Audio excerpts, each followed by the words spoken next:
안녕하세요. 사연 채널 구독자 여러분들. 저는 32살의 91년생 여자예요. 저는 결혼을 하기 위해 준비를 하고 있던 나름의 예비 신부입니다. 남의 일인 줄만 알았던 결혼을 막상 해보려고 시도를 했고, 남자친구랑 결혼 약속을 하고 준비하는 과정에서 이 사연 채널도 알게 되었었죠. 그래서 구독도 했고요. 한창 바쁠 때가 맞는데 이렇게 컴퓨터 앞에 앉아 사연을 적어 보내봅니다. 이 채널 안에는 저보다 더 오래된 인생 선배님들이 계실 테니 마음 한번 기대보자는 마음으로 이렇게 사연을 들고 와봤어요. 참 황당한 사연들을 많이 들어보셨을 텐데 제 사연도 그에 버금가는 황당하고 치사한 사연이니까 시집앞둔 여동생을 위로해주는 마음으로 끝까지 들어주시길 바랍니다. 얼마 전까지만 해도 저는 혼자 사는 인생이 평생 갈 거라고 자부를 하며 살았어요.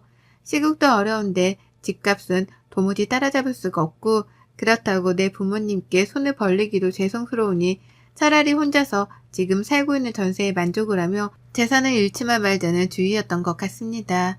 한마디로 비혼을 추구하는 입장이었죠. 반면 4년 전부터 교제를 해왔던 남친은 저와 조금은 다른 입장이었습니다. 처음 사귀던 2년 동안에는 결혼이라는 단어에 대해서 단 한 번도 언급을 하지 않던 사람이었거든요. 물론 제가 비혼을 추구한다는 말을 간혹 꺼냈어서 제 눈치를 보느라 그랬을 수도 있고요. 하지만 2년 전부터는 가끔씩 아니 이 집만 하면 결혼을 하고 싶다는 뉘앙스의 말을 꺼내더라고요. 지나가다 아이들만 봐도 예뻐 죽겠다며 눈을 못 떼고 집에다 바래다 주는데도 헤어지는 게 싫다면서 저한테서 눈을 못 떼는 겁니다. 차라리 결혼을 하면 예쁘라 하는 아이들도 매일 볼 수 있고 저랑 헤어지지 않아도 되지 않냐고 하면서요. 어찌나 낯뜨겁고 간질간질 거리던지요. 이런 게 연애를 하는 기분인가 싶고 이 남자가 날 많이 좋아라 하는 것보다 싶으면서도 한편으로는 부담스럽고 오만 생각이 들며 혼자 복잡했었습니다. 그런데도 정신을 차려보니 제가 결혼 준비를 하게 되더라고요. 나 좋다고 하는 남자라면 결혼을 해서라도 그 마음의 변화는 없겠거니 했거든요. 프로포즈를 간소히 받았고 그때부터 본격적으로 저와 남친의 결혼 준비가 시작되었습니다. 각자 직장을 다니고 각자 일이 충분히 바쁜 걸 잘 아니까 서로 평일을 터치하진 않았어요. 다만 시간적인 여유를 가지고 주말이 되면 불이 나게라도 결혼 준비를 하려 했죠. 같이 카페에 가서 인터넷도 검색해보고 샵도 하나씩 다녀보기 시작하면서 말이에요. 이왕 결혼이 이르지 못한 김에 서두를 건 없다 싶었답니다. 그렇게 두 사람의 뜻에 맞게 준비를 잘 하고 있었는데 참나 참 별거로도 트집을 잡고 싸움을 일으키는 게 시댁이더라고요. 저에게만큼은 쓰일 일이 없을 줄 알았던 그 시무라는 존재가 결혼을 코앞에 두면서는 점점 더 크게 다가오기 시작했답니다. 왜냐면 애비 시어머니가 며느리 군기를 잡겠다고 결혼 전부터 나대기 시작하셨거든요. 그것도 치사하게 먹는 거 가지고서 말이에요. 애비 시부모님은 한 달 전쯤에 처음 뵙게 되었답니다. 그 전에 더 일찍 만날 수도 있었는데 남친이 자꾸만 만남을 피하려고 하더라고요. 그런 느낌을 계속해서 받았어요. 결혼을 하게 되었으니 적어도 인사는 먼저 드리고 최소한 허락이라도 받아야 하는 게 아니냐고 물어보면 남친은 늘 상관없다고 말을 했죠. 부모님은 자신의 의사를 100% 존중을 해주시는 분들이고 이미 제 사진도 몇 번 보여줘서 제 얼굴도 알고 있다고 말이에요. 그래서 부모님을 만나는 건 충분히 나중에 해도 되는 일이라고 말입니다. 처음엔 그냥 그런 거보다 했어요. 내 얼굴도 알고 있다고 하고 남친의 의사를 존중해주는 분들이라고 하니 적어도 젊은 자식의 앞길에 죄를 뿌리지는 않는 신세대스러운 분들이겠지 싶었답니다. 저희 부모님이 약간 그런 쪽이었거든요. 저 하는 일을 말리지 않고 무조건 존중해주고 응원해주는 분들 맞이죠. 서로의 부모님이 비슷한 면이 많구나 싶어서 저로서는 오히려 더욱 호감이 갔었답니다. 그래서 남친이 하는 말대로 서두르지 않았어요. 나를 보고 싶어 한다면 예비 시부모님이 먼저 연락을 취해주시거나 필요할 때 남친이 약속을 잡아주겠거니 하면서 기다렸어요. 그러는 사이에 실제로 제가 회사 일이 바빠서 정신없이 일에만 몰두를 해야 했던 시기도 분명 있었고 그와 동시에 결혼 준비를 주말마다 해내보려고 하니 시간 자체가 너무 빠듯해서 예비 시부모님에 대한 생각은 까마득히 잊고 있었답니다. 그러는 중 남친이 한 달 전에야 예비 시부모님을 뵙자 말을 꺼내더라고요. 부모님이 저를 보고 싶어 하신다는 말이에요. 올 것이 맞다 싶었습니다. 그리고 한편으로는 너무 감사했어요. 나에게 관심이 없어서 보잔말을 안 하시는 건가 싶었는데 이제라도 보고 싶다 말씀을 해주셨다고 생각을 하니 긴장도 되었지만 설렘도 컸던 거죠. 열심히 잘 보일 준비를 했고 남친의 말에 따라 시어머니가 좋아하신다는 예쁜 꽃도 사갔고 시아버지랑 함께 나눠 드시라고 건강 홍삼 세트도 하나 사갔습니다. 이것도 제가 결혼을 먼저 한 회사 선배들한테 물어보고 또 물어봐서 정했던 선물이었어요. 제 나름 열심히 준비를 해간 선물 말이에요. 하지만 시작부터 그 선물 하나 때문에 저의 첫인상은 완전 개판이 되었답니다. 어머님이 꽃을 거들떠도 안 보시더라고요. 꽃을 들고 가는 그 순간부터 꽃에 한 5초 정도 진심을 다해 시선을 고정시키더니 제 손에 든 홍삼부터 집어서는 곧장 부엌으로 들어가시는 겁니다. 뒤따라 꽃을 들고 쫓아가면서 어디다가 놔둬야 하는 건지 슬쩍 물었는데 어머님은 에휴 쓸모있는 것도 많은데 왜 하필 꽃을 라고 대답을 하셨답니다. 정확히 이렇게요. 그 바람에 저는 눈치를 챘죠. 어머님이 꽃 말고 좀 더 돈이 되거나 먹을 수 있는 그런 것들을 바라시는 거구나 라고요. 하지만 어쩌겠어요. 이미 사온 꽃인걸요. 처음 보는 애비 며느리한테 그런 식으로밖에 말을 못하는 어머님이 살짝 밉기도 했지만 봐줬습니다. 처음이니까요. 둘 다 시어머니 대 며느리로 만나는 만남 자체가 처음이라 긴장을 했을 테니 그런 걸 대다 믿었습니다. 그리곤 꿋꿋이 버텼죠. 하지만 그날 저랑 어머님은 제대로 된 대화 자체가 되질 않았어요. 이미 어머님은 제가 마음에 안 드신다는 듯 눈도 잘 마주치지 않으셨고 급기야 제가 시아버님 도움으로 꽃병에 꽃을 꽂았는데 옆에서 절 잠깐 세워놓고 말씀하시더라고요. 너는 나이도 먹고 결혼하는 애가 시부모님 선물 사올 때 이거밖에 못 사오니?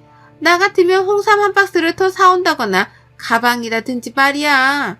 라고요. 그러면서 제 남친이 듣질 않게 바라시는지 목소리를 낮춰가면서 귓속 말하듯 말하시는데 기분이 쎄하더라고요. 선물을 받았으면 그냥 고맙다고 하면 될 것을 왜 이리 불만이 많으신가 싶어 말이죠. 남친 말로는 참 열려있고 개방적인 어머님이신 줄 알았는데 이제 보니 두 얼굴을 쓴 이중인격의 시모이구나 싶어 멍했습니다. 참고로 저는 저희 엄마가 어릴 적부터 할머니 그리고 고모들한테 시집살이를 당하시는 걸 진짜 많이 보고 자랐거든요. 쥐뿔도 없는 집안인데 시댁 사람들이라는 이유만으로 며느리한테 갑질하면서 일을 시키고 뽑아먹을 걸 다 뽑아먹으려고 하는 그런 집안이었죠. 그걸 보면서 결혼이라는 생활 자체에 이골이 날 만큼 난 저였습니다. 내가 엄마랑 똑같이 당하고만 살 사람이 아니다라고 생각했던 적도 수없이 많았네요. 그런데 그런 저인데 제 앞에 우리 할머니스러운 예비 시모가 나타난 겁니다. 예상치도 못한 예비 시모의 성질머리를 눈앞에서 직접 당해내고 목격하며 그제서야 하나둘 이해가 갔죠. 왜 남친이 자기 부모를 만나는 일을 계속해서 미뤄왔었는지에 대해서요. 남친도 자기 엄마 성질을 잘 알고서는 겁이 나서 제게 소개를 늦게 시켜주려고 했던 겁니다. 방금 전까지는 내게 최고의 신랑이 되어줄 것만 같았던 남친이었는데요. 예비 시모를 겪고 나서 본 남친은 그 누구보다 최악의 남편감으로 전락해버렸어요. 하지만 여기서 끝이 아니었답니다. 다 같이 밥을 먹는데 찜닭이 나왔어요. 예비 시모 집에 가 먹는 손님상인데도 익숙하더라고요. 왜냐면 제가 만든 거나 다름이 없었거든요. 요리를 하는 내내 어머님이 손님 대접을 해주기는 개뿔 자꾸만 도우미 취급을 하며 부엌으로 불러내시는 바람에 제가 거의 만들었다고 해도 과언이 아니었습니다. 그렇게 찜닭을 만들어 왔고 다리 달린 상을 차려내서는 부엌에서 모여 앉아 먹는데요. 옆에서 남친이 말도 못할 정도로 당면을 튀겨가며 먹더라고요. 처음이었어요. 밖에서 같이 외식을 하더라도 절대로 매너 없이 먹는 사람이 아니었는데 자기 집이라서 그런지 고삐 풀린 망아지 마냥 당면을 후루루 짭짭거리면서 사방팔방으로 양념을 튀긴 채로 먹었답니다. 처음에 너무 놀란 나머지 충격이라며 그 모습을 못 본 척 했어요. 그러다가 급기야 제가 상견례하는 마음으로 새로 사입고 간 제 정장 옷에 양념을 튀긴 거 보면서는 기겁을 하며 남친 이름을 불렀죠. 먹기 힘든 것 같아 보인다며 제가 직접 과일을 가져와다가 잘라주기도 했습니다. 먹기 편하라고 접시에 담아주기까지 하면서요. 그런데 이걸 보고 시어머니가 노발대발을 하시더라고요. 네가 뭔데 내 자식 단면을 잘라? 누가 면을 잘라? 나이를 그렇게 먹어놓고도 그런 거 함부로 자르면 복 나가는 것도 몰라? 라고요. 그제서야 저는 처음 알았습니다. 먹는 당면을 자르면 복이 나간다는 이 어처구니 없는 미신을 말이죠. 이 어처구니 없는 미신을 철석같이 믿으며 오두방정을 떠는 어머님을 눈앞에서 지켜보는데 속에서 한숨이 절로 새어나왔어요. 이 결혼은 아예 안 되겠다는 마음이 아주 굳건하게 들어서기 시작했고 벌써부터 예약한 몇 업체들을 취소할 생각에 머리가 어질어질 거렸습니다. 그런데도 그런 제 마음을 아는지 모르는지 앞에서 어머님은 아유 이런 것도 모르고 여태 어떻게 살았나 몰라. 그러면 평생 면이라면 다 이렇게 끓여 먹을 거 아니야. 그럼 그때마다 복이란 복은 죄다 도망 나갔을 거 아니야. 라고 하며 끊임없는 잔소리를 퍼부으셨어요. 아예 잘 배우질 못한 무개념의 애비 며느리 취급까지 하시는데 저는 속으로 애국과 사절을 완성한 만큼 정신을 가다듬기 위해 몸부림을 쳤답니다. 밥을 다 먹고 난 후에도 정신머리가 돌아오질 않았어요. 남친은 그제서야 제 눈치가 하나둘 보이는지 괜찮냐는 말도 여러 번을 물어봤는데요. 그러면 또 어머님은 여기가 사자울이야? 다 큰 애한테 뭘 자꾸 괜찮냐고 물어. 라고 하시면서 성질을 부리시더라고요. 난감해지는 건 사이에 껴있던 저였죠. 그렇게 불편하고 가시방석과도 다름이 없는 집안에서 저는 한마디 대꾸도 하지 못한 채 집을 나왔습니다. 마지막에 가겠다며 인사를 하고 나오는데 어머님이 그러시더라고요. 그래 결혼식 내보자. 라고요. 보통이면 상견례를 하는 자리에서 저희 부모님이랑 다 같이 보자는 말을 하잖아요. 그런데 어머님은 그 말을 잘라먹고 결혼식 전날까지는 저를 안 보고 싶다는 듯이 투명하게 그러셨답니다. 결혼식 날에서야 보자고요. 그 말을 같이 들은 남친도 그렇고 저도 그렇고 동시에 당황하며 눈이 마주쳤는데 전 남친하고 더는 눈을 오래도록 마주쳐 있지 못했답니다. 이미 만정이 다 떨어져 나간 후였거든요. 내가 이런 집안의 아들이랑 결혼한다고 생각하니 벌써 10년, 20년 후에 제 인생이 선명하게 그려지는 듯 했어요. 시어머니의 시집살이로 같이 싸우던지 삐지던지 아님 절연을 하든지 셋 중 하나일 것이 분명했습니다. 그리고 전 끝내 불편하게 해서 미안하다는 일말의 표정조차 지어주질 않는 어머님을 바로 한 달 후 저희 집에 초대했답니다. 네, 그날 그렇게 애비 시댁에 가서 모진 취급을 당하며 눈칫밥을 얻어먹고 왔는데 이번에는 제가 직접 남친의 부모님을 제 자취방으로 초대한 거예요. 남친은 좋아라 했어요.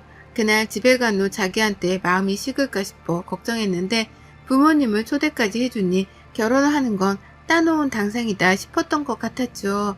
평일은 일하느라 바쁘니 시간을 비울 수 없었고 주말에 남친 부모님을 집으로 불렀습니다.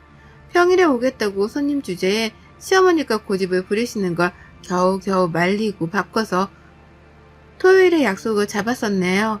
다른 건 하나도 해놓지 않았어요.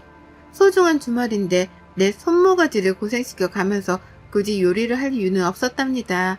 그래서 최대한 간단하지만 제가 좋아하는 음식으로 준비를 했어요. 이름하여 비빔국수 말입니다. 야채를 넣고 싶은 걸 넣은 것도 아니었습니다. 그냥 냉장고에 아예 있는 걸 꺼내 넣었죠. 양파, 당근, 사과가 있길래 얇게 썰어 대야에 넣고 야채가 있어야 하나 싶어서 베란다에서 조그맣게 키우고 있는 상추를 따다가 넣었네요. 그리고서는 계란을 삶고 면을 삶았습니다. 요리를 다 하고 나니까 30분이 채 걸리지도 않았어요. 그러는 사이 예비 시부모님은 남친을 따라 집에 들어왔고 어머님은 집안을 아주 그냥 제 집 마냥 샅샅이 뒤져보시더라고요. 베란다에 나가서는 제가 키우는 반려식물들을 보며 이런 건 다 공간 낭비인데 라고 잔소리까지 꺼내 드셨답니다. 봐도 적응 안 되는 성격을 가진 분이셨어요. 그런 어머님을 나몰라라 하며 저는 끝내 비빔국수 하나를 내어놨고 밥을 먹자는 제 말에 달려온 어머님은 기겁을 하며 저 노려보셨죠. 왜 꼴랑 이거밖에 준비를 안 했냐는 표정이었답니다. 물론 저는 그런 눈초리를 받는 걸 알면서도 신경조차 쓰질 않았네요. 신경 써봤자 제 정신건강에만 좋을 게 없었으니까요. 다 같이 후루룩 국수를 먹는데 어머님은 말씀이 없었어요.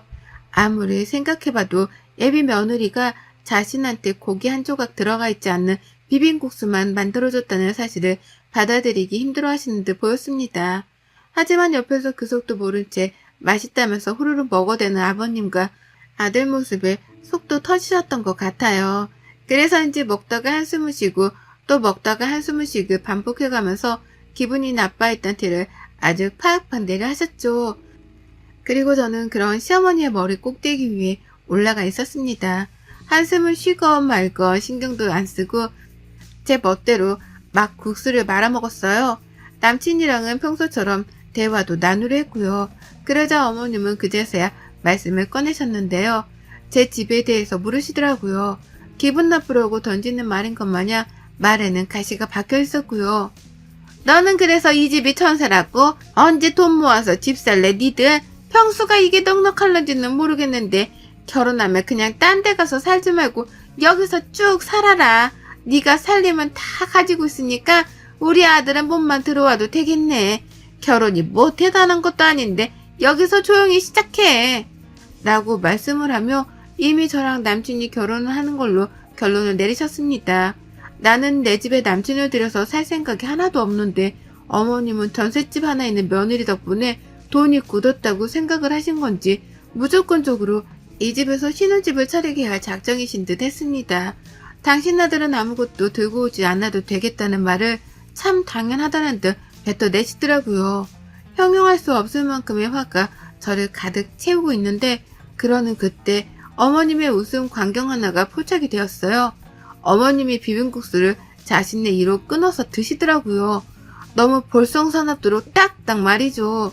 불과 한 달 전 처음 마주해서 어렵고 불편했던 예비 며느리한테 면을 잘라 먹으려 한다고 잘 배우지 못했네 어쩌네 하며 그리 혼을 내시던 분이었는데요. 정작 자신도 먹기 불편하다는 이유로 그 면을 직접 잘라서는 먹는 겁니다. 복랑하게 말이죠. 그러니 제가 그 찰나의 순간을 놓치지 않으려 했죠. 이건 신이 주신 기회다 싶었으니까요. 그 꼴을 보자마자 뒤도 안 돌아보고 부엌으로 냅다 들어가 버렸습니다.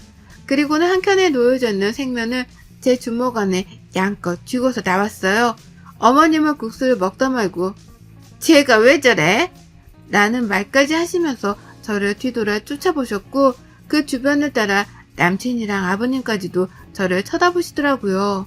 저는 그 모든 사람들의 시선을 한몸에 받으면서 주먹에 쥔 생면을 시어머니 국수 그릇에다가 집어넣었습니다. 어머님은 어쩔 줄 몰라 하며 당황해했죠. 나 더는 안 먹을 거야. 이걸 왜 나한테 줘? 라고 하면서 비빔양면이 하나도 비벼지지 않는 흰 생면을 보며 맛대가리 없는 음식이라도 마주한 것 마냥 표정을 일그러뜨리셨어요. 그런 어머니께 저는 바로 잔소리를 퍼부어댔죠. 아니 복 나가는 일이라고 사람을 그렇게 망신을 줘가면서 혼을 낼 때가 엊그제인데 어머님 지금 뭐 하시는 거예요? 왜 그 면을 잘라 먹어요? 복 나가는 거 몰라요? 복 나가게 누가 면을 잘라 먹으래요? 왜 잘라 먹냐고요? 나보고는 잘라 먹지 말라면서요. 라고 말이에요. 이런 제 말에 어머님은 그제서야 제가 한 행동을 이해라도 하신 건지 입을 쫙 벌린 채로 천장을 올려다봤습니다. 옆에서 남친은 그러네 잘라 먹었네 라면서 누구부터 말려야 하나 쌍방을 바라보며 두리번거렸고 저는 시어머니와의 눈싸움에서 지지 않으려고 일부러 더 씩씩대가며 화를 표현했어요. 어머님은 여전히 충격을 받으셨는지 전만큼이나 잔소리를 퍼붓지 못하셨습니다. 흰 생면을 보고 밥맛이라도 떨어지신 건지 젓가락까지 내려놓고서는 아유 나 안 먹어 라고 하며 새초롬하게 자리에서 일어섰는데요. 그런 어머님께 저는 두 번 생각하지도 않고 말씀드렸어요. 안 드실 거면 이제 집이나 가세요. 저랑 무슨 인연이 있으시다고 남의 집에 들어와서 밥도 안 먹을 건데 있으려고 하세요? 라고요. 그 말에 이번에 남친까지 나서서 제가 너무하다며 절 말리려 하더라고요. 어머님도 시어머니 될 사람한테 말을 그따위로 하려 한다며 화를 내기 시작하셨고요. 하지만 이내 제가 뱉어낸 말에 모든 남친의 식구들은 입을 다물어 버렸답니다. 왜냐고요?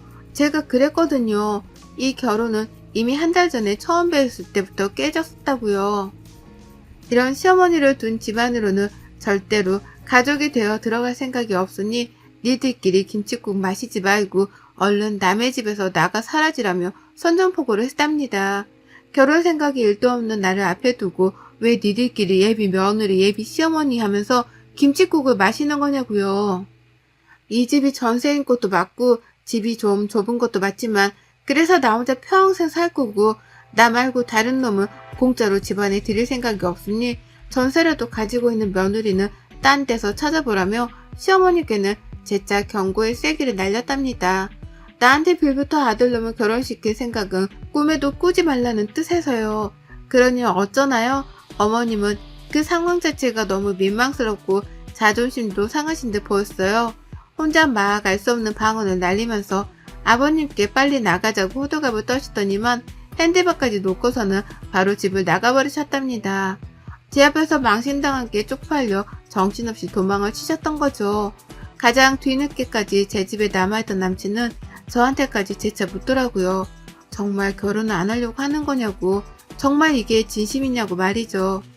왜 갑자기 밥을 먹다 이렇게 싸움이 커진 거냐고, 저번에 집에서 엄마한테 혼이 나서 그런 거냐고 말이에요.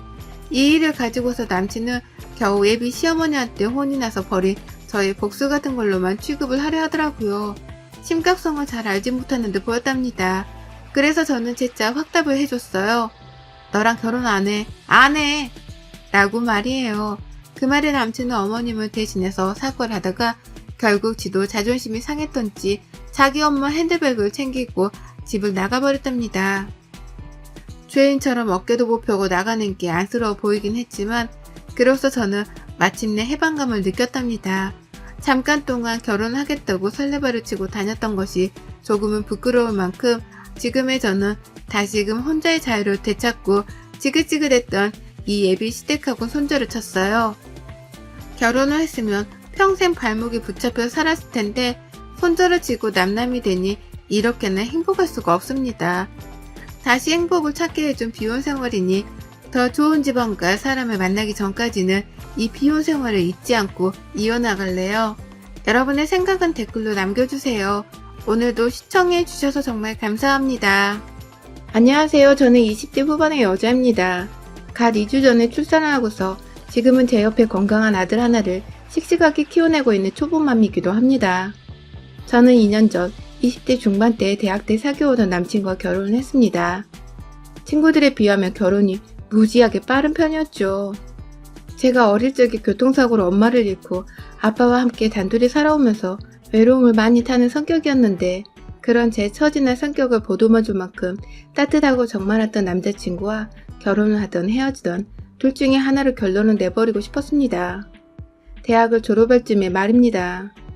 성인이 되던 해인 어른들 말씀 듣고 열심히 공부만 하다가 어느 순간 성인이 되어 있어서 제 인생이 겪게 될 큰 변화라는 걸 잘 인지하지 못했지만 대학을 졸업할 쯤 되니 정말로 학교란 울타리에서 완전히 벗어나 새롭게 시작해야 한다는 생각에 심적으로 부담감이 굉장히 컸었어요.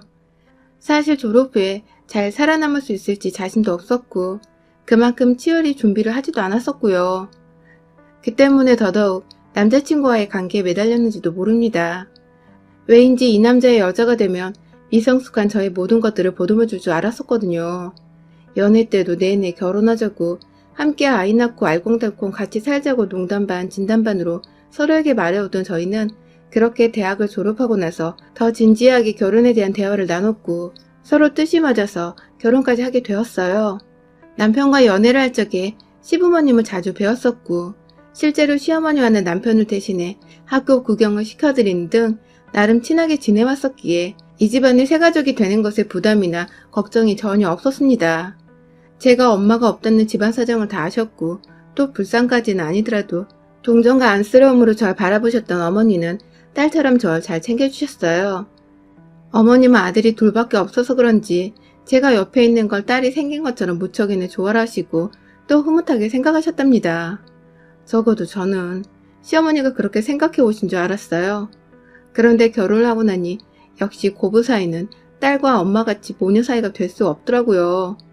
시어머니가 전과는 달리 저를 더 이상 딸같이 챙겨주려 하지를 않으시는 겁니다. 이러한 어머님의 변화는 정확히 결혼식을 일주일 정도 앞뒀던 때부터였던 것 같아요. 저는 시집을 올 때 남편과 딱 반반을 해왔습니다.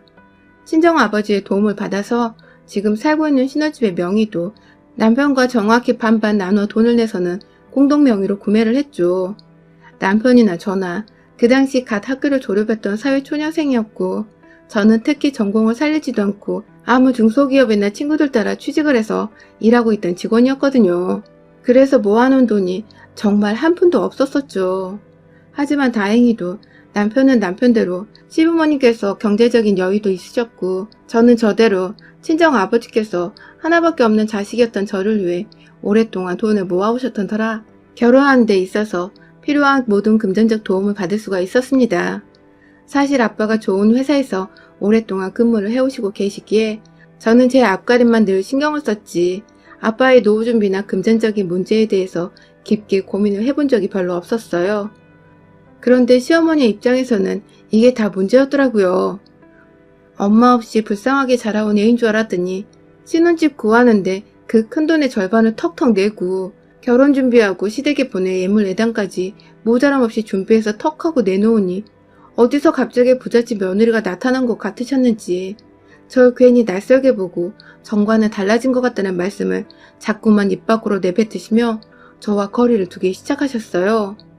보통의 시어머니 같으면 결혼 준비에 금전적으로 도움을 줘서 고맙다는 말이 먼저 나와야 할 텐데 저희 어머님은 오히려 결혼하는 아들이 기가 죽어 가는 건 아닐까 싶어서 쓸데없는 걱정을 하시며 괜히 며느리와 거리를 두셨죠. 그래서 전 잘해놓고도 욕을 먹는 것 같아서 괜히 기분이 찝찝했어요. 아빠는 아빠대로 시댁에서 좋아하지 않으시냐며 돈이 더 필요하면 언제든지 말만 하라며 뿌듯해하고 계신데 정작 저희 시댁, 아니 시어머니는 반응도 시큰둥하고 오히려 불쌍해 보이던 애가 알고 보니 부잣집 딸내미였다고 사기를 친 며느리 마냥 쳐다보시니 이 오해를 어찌 풀어내야 할지 까마득했죠. 그래도 저 좋아해주고 챙겨주는 남편을 바라보며 즐겁게 결혼식을 마무리 지었는데요. 신혼집에 들어가면서부터 본격적으로 시어머니와 약간의 트러블들이 생기기 시작했어요. 아파트값이 오를 거라며 투자하는 셈 치고 처음부터 넓은 평수대로 골랐는데 둘이서 살 집이라 그런지 집이 무지하게 크게 느껴졌죠. 새 아파트는 아니어서 기존 집의 인테리어 시공까지 싹 다 새로 했고 너무 정신이 없어서 가구들은 결혼식을 치른 후에 남편과 함께 돌아다니며 하나씩 채워가기로 했는데요. 막상 살다 보니 당장에 필요한 것들이 너무 많은데 둘 다 직장을 나가야 해서 가구를 볼 시간이 주말밖에 없더라고요. 그 와중에 남편은 결혼식에 신혼여행까지 몸 쓸 것들이 많아서였는지 몸살이 크게 나는 바람에 주말 동안 내내 침대에 알아 누워있었고 결국 저는 밤새도록 남편 간호를 하다가 급한 대로 혼자 친정 아버지께 연락을 드려서 가구를 보러 다녔습니다. 가구 살 때 필요한 돈은 결혼 준비한다고 남편과 반반 모아놨던 돈으로 해결했고요. 그런데 그렇게 평일도 주말도 일하고 가구 본다고 정신이 정말 하나도 없던 그때 시어머니가 다짜고짜 전화가 오셨었어요. 회사에 있었는데 문자 확인하자마자 전화 달라고 메시지 하나 떡하니 보내신 시어머니의 연락에 급하게 밖에 나와 전화를 드렸는데 회사인지 옆에 아무도 없는지를 확인하시고는 망설임도 없이 곧장 본론을 꺼내시더라고요. 주말에 아들한테 전화를 했더니 아들은 아프다는데 너는 가구를 보러 갔다더라면서 아픈 남편을 두고 쇼핑할 정신이 있냐며 너가 어려서 그런지 철딱서니가 정말 없다고 누가 들어도 기분이 퍽 나쁠 만큼 제 흉을 제 앞에서 보시고는 본인 할 말 끝나자마자 전화를 끊어버리셨어요. 결혼 초에 시어머니한테 한 소리 들어버린 거라서 뭐라 말대답을 할 수도 없이 가만히 들으며 죄송하다는 말씀만 드리긴 했는데 전화를 막상 끊고 나니 속에서 막 서럽고 뒤늦게야 저도 화가 나더라고요. 아들이 몸살이 났으니 걱정되는 어머니 마음도 충분히 알겠고 그런 아들 내버려두고 밖에서 신난다고 쇼핑을 하고 다녔을 며느리가 미웠을 어머님의 의중도 다 알겠는데 사실은 그게 아니었으니까요. 저도 남편하고 살림할 때 필요한 가전에 당장 식탁도 제대로 들어서 있지 않아 바닥에 상 차리고 쭈그린 채 밥을 먹고 출근했던 터라 조금이라도 빨리 남편과 편하게 살아보려고 쉬는 주말에 일부러 벼락치기 하듯 하루 종일 발품 팔아 다녔던 건데 제대로 오해를 하고 저를 나쁜 와이프 마냥 욕하시니 울컥했어요. 그날 결국 집에 가서도 남편과 처음으로 부부싸움이란 걸 했었습니다. 도대체 어떻게 어머니께 말을 전했냐고. 집에 돌아서자마자 남편 데려앉히고 언성을 높였는데 남편은 남편대로 그냥 사실대로 너 가구 보러 갔다는 말밖에 안 했었다며 억울해하는 바람에 남편과의 싸움은 어영부영 넘어가게 되었어요. 그렇게 전화 한 통으로 완전 서먹해져 버린 고부 사이로 뭘 어찌해야 모르겠다가 그래도 제가 아랫사람이니까 먼저 오해를 풀어드려야 할 것 같아서 주말을 맞아 시댁에 찾아갔고 어색했지만 함께 밥을 먹으며 또 없던 일처럼 잘 풀었고요. 뭔가 화해하고 나면 아무것도 아닐 일인데 왜 굳이 기분 나쁜 소리를 하셨나 싶어 나중엔 허무하기까지 했죠. 이런 게 결혼 생활이구나 싶어 결혼의 현실을 신혼 초부터 적나라하게 배웠답니다. 그 후로는 남편도 최대한 시어머니께 저에 대한 말을 전하는 것에 있어서 조심을 했고요. 시어머니도 남편이 저에 대해 별다른 말을 전해주지 않으니 재미가 없으셨는지 또 전화를 하고 뭐 하는지 뭘 먹는지 등의 꼬치꼬치 캐묻는 질문을 더 이상 던지지 않으셨어요. 그 덕에 비교적 서로 기분 상할 말이 오갈 정도의 오해받을 일도 없었고 저는 자연스레 남편과 새 가정 꾸리는 것에 온전히 몰두를 할 수 있었죠. 그날 첫 부부싸움 이후 저희는 나름 둘만의 반성도 했고 다시는 또 싸우지 말자며 서로에게 갖출 예의는 다 갖춰가며 이상적으로 지냈어요. 둘 다 직장인이다 보니 번갈아 가며 청소도 하고 평일엔 바쁘니까 대충대충 해먹었지만 주말이 되면 각 잡고 먹고 싶은 거 서로에게 차려주면서 지금 되돌아봐도 너무나 사랑스러울 정도로 잘 지냈어요. 그런데 이게 또 시어머니 귀에 어찌어찌 들어가 버렸어요. 그냥 안부 전화 나누다가 자연스레 오늘은 내가 와이프 좋아하는 음식을 해줄 거라며 남편이 좋게 얘기를 드렸는데 그 소리에 시어머니는 네가 밥을 차리고 있는 거냐며 대바람 화가 나서 또 오해를 해버리신 겁니다. 이쯤 되니 오해가 아니라 그냥 제가 계속 안 입고서 밉던 와중에 뭐 하나 걸리기만 해봐라 하는 심보였던 것 같은데 그때만 해도 저나 남편이나 둘 다 어른을 대하기 너무 어려서인지 시어머니 화에 잔뜩 쫄아서는 또 죄송하다는 말만 계속해서 드려야 했죠. 회사에 있는 저한테 또 저번처럼 연락이 오셔서는 아무리 요즘 애들이라지만 밖에서 일하는 남편 밥을 와이프가 차려주는 게 내조라면서 그래야 남편이 밖에서 일을 더 잘하고 돈도 잘 벌어오는 거라고 훈육을 하셨어요.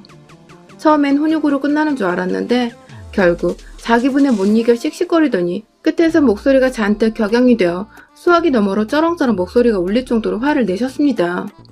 이래봤자 200도 못 벌어오는 애가 직장인 생생을 내는 거냐며 급기야 제 직업과 월급을 비하하기까지 하셨어요. 태어나 처음으로 들어보는 모욕이었습니다. 전화를 끊고서 한동안 눈물이 흘러나와 사무실에 곧장 들어갈 수도 없었어요. 결국 집에 일이 생겼다는 핑계를 대며 반차를 썼고 그날 집에서 남편이 올 때까지 정말 펑펑 울었어요. 엄마가 안 계셔서 시어머니 흉을 볼 사람도 없고 내 고민 상담을 해줄 어른이 안 계시니 서러운 마음에 눈물이 멈추지 않았던 것 같아요. 그 바람에 퇴근하고 집에 와서 제 꼴을 본 남편은 덩달아 놀랬고 다시금 시어머니로 인해 이 지경이 된 걸 알자 직접 시댁으로 찾아가더라고요. 다음날 퇴근도 해야 하는 사람이 한참을 시댁에 있다가 12시가 거의 다 되어서야 다시 집에 들어왔는데 뭐하다 왔냐고 물어보니 이제 엄마가 연락할 일 없을 거라며 절 토닥거리며 안아줬어요. 가서 시어머니랑 아주 한바탕을 해버렸나 보더라고요. 중간에서 남편이 정리를 잘해준 덕에 시어머니는 정말 또 연락이 한동안 없으셨습니다. 저희가 명절이 찾아와 시댁에 찾아가기 전까지 거의 반년이 넘도록 왕래가 한 번 없었죠. 다행히 제사가 없는 집이라 명절에도 아주 잠깐 인사를 드리고 곧장 집으로 돌아왔고요. 그렇게 뭔가 사이가 좋았는데 서먹서먹하고 괜히 함께 있고 싶지 않은 어색한 사이가 되어선 거리를 둔 채 지냈어요. 그러다가 제가 임신을 하게 되었습니다. 별로 힘들 건 없었지만 중소기업은 언제든 재취업이 가능할 거란 생각에 임신과 동시에 직장을 그만뒀고요. 남편의 든든한 도움으로 임신 초기에 태교를 하는 것부터 입덧이나 먹고 싶은 음식들까지 큰 어려움 없이 해결을 했습니다.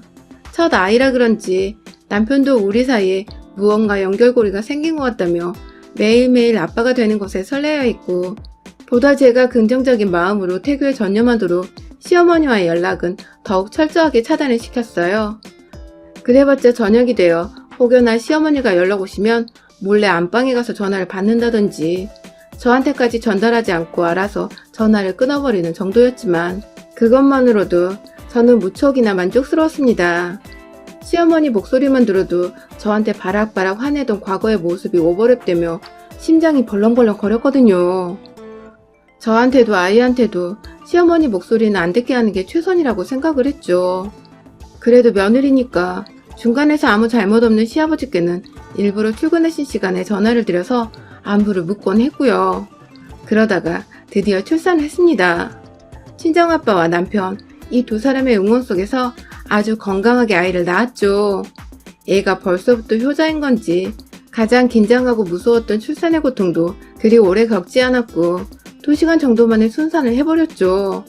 의사 선생님이 확실히 어려서 그런지 힘좋게 아이를 낳은 케이스라며 말씀을 해주셨고 그럼에도 산후조리가 중요하다고 하셔서 출산한 병원과 같은 건물 안에 있던 산후조리원에서 일주일 정도를 보냈어요. 지내는 동안 코로나 때문에 병실에는 한 명씩만 출입이 가능해서 가족들이 우르르 찾아올 수는 없었지만 저희 친정아버지를 포함해서 아버님과 어머니까지 모두 개인적으로 찾아와 주셨어요. 자식을 낳고 보니 왜인지 부모의 마음을 알겠는데 시어머니를 보자마자 울컥 하더라고요. 제가 그때 하필 점심을 먹고 있었는데요.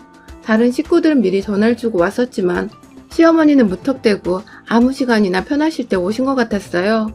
그 바람에 저는 먹던 점심도 남겨두고 어머님 모시느라 긴장을 했죠. 비록 제게 모진 말씀 하시고 제 마음 다치게 하셨지만 이왕이면 가족들끼리 잘 지내는 게 좋지 않을까 싶어서 먼저 어머님 하며 살갑게 굴려고 노력을 했어요.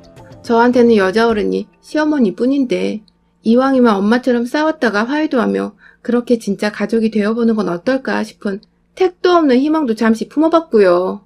애를 낳는 바람에 제가 잠시 감수성이 풍부해졌던 것이죠. 그런데 살짝 어색하고 미묘했던 저와는 달리 시어머님은 처음 조리원 병실에 들어오시던 순간부터 제게 아주 푸근하게 대하셨어요. 아주 전에 아무런 갈등이 없었던 것처럼 자연스레 들어오셔서는 제게 축하한다는 말씀도 없이 얘는 어디서 봐야 하는 거냐며 무턱대고 조리원 직원분을 찾더라고요. 코로나로 외부인들은 아이를 보는 것이 금지라고 병원 입구서부터 쭉 적혀 있었을 텐데 공지를 다 무시하고 말입니다. 내심 섭섭한 마음이 컸습니다. 아이보다 저와 함께한 시간이 더 오래되었을 텐데 제 걱정 한 번 안 해주시는 모습이 참 차가워 보이셨죠. 애써 마음 짓누르며 시어머니께 코로나로 아이를 볼 수 없다고 나중에 퇴원하며 마음껏 보여드리겠다고 말씀을 드렸어요. 아무런 악의 없이 말입니다. 그런데 우리 시어머니는 이걸 또 이상하게 받아들이셨어요. 자기를 코로나 확진자 취급을 하는 거냐며 왜 내 손주를 마음대로 볼 수 없는 거냐며 제가 한 말이 맞는지를 확인하겠다고 다시 한번 병원 직원을 찾으셨어요. 그것도 여기요! 여기요! 하며 소리를 지르면서 말입니다.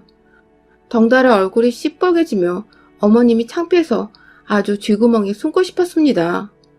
웬 소란인가 싶어서 병원 직원이 막 뛰어왔고 아이를 왜 못 보는 거냐는 말에 겨우겨우 안전을 위해서라면 달래고 시어머니를 진정시켰어요. 하지만 정말 문제는 그 다음이었죠.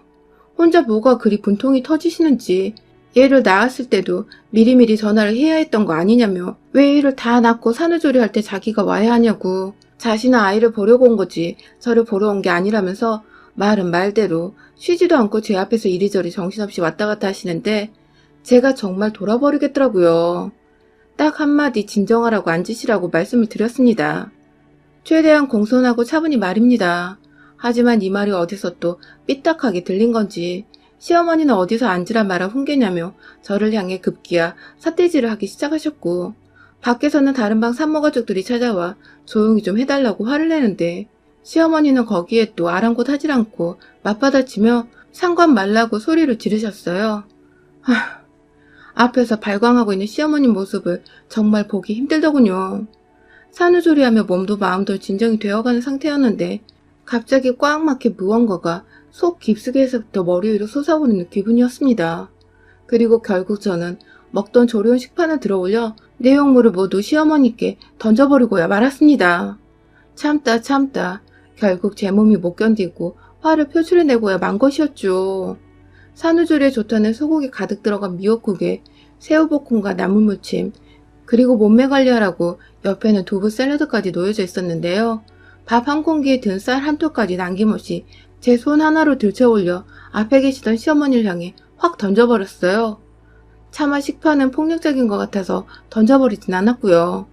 졸지에 몸에 좋다고 조리원에서 만들어준 음식으로 자기 몸에 테러를 당한 시어머니는 그걸 다 맞아가는 동안에도 놀라셨는지 외마디만 하며 내뱉으셨고, 그 꼴에 제 방을 찾아왔던 직원이 놀라 남편을 부르고 저를 말리면서 상황이 종료가 되었어요. 뭐라 말을 못하고 멍하니 자기 꼴을 인지하던 시어머니는 직원의 손에 끌려나가셨는데, 그런 시어머니 뒤통수에 대고 시원하게 말했습니다. 당신하고는 절대로 사이좋은 고부 사이로 안 지낼 테니 앞으로 각오하시라고 말입니다. 그 말에 시어머니는 또 난동을 피웠다 또 이렇게 며느리한테 음식물 투척을 당할 수 있을 거라 생각하셨는지 뒤도 안 돌아보고 도망치듯 제 발로 뛰어나가셨어요. 병원 1층 로비에 있다가 직원 전화 받고 달려오던 남편은 자기 엄마 꼴을 마주쳤는지 한참이 있어도 오질 않더라고요. 그러다 저녁 늦게가 되어서야 저한테 와서는 미안하다고, 그냥 미안하다고 꼭 안기더라고요. 나중에 알고 보니 직원분께서 제 병실로 오던 남편을 따로 불러내 시어머니가 무슨 행패를 부렸는지 다 말해줬다고 하더군요. 덕분에 남편과는 오해 없이 있었던 일에 대해 속을 털어놓을 수 있었고, 남편은 자기가 죄인이라며 애 낳고 못 볼 꼴을 당하게 한 것 같다며 퇴원할 때까지 내내 미안하다고 사과를 했습니다. 아무래도 시어머니와는 좋은 관계를 유지하기가 힘들 것 같아요. 며느리한테 그 꼴을 당한 시어머니도 제 얼굴을 못 볼 거고, 저는 저대로 다신 그 꼴을 보고 싶지 않거든요. 화목하고 엄마 같은 시어머니를 두지 못하는 게 좀 아쉽긴 하지만, 정말 그간 제 속을 건드리고 울컥하게 만들었던 거 생각하면 다시 돌아가도 몇 번이고 시어머니를 홍군형을 내줬을 겁니다. 막 결혼해서 시어머니한테 제대로 된 대접도 못 받고 사는 며느리분들 절대 참지 마세요. 참으면 저처럼 뒤늦게야 펑 하고 화가 터진답니다. 뭐 결론은 해피엔딩이지만 말입니다. 여러분의 생각은 댓글로 남겨주세요. 오늘도 시청해주셔서 정말 감사합니다.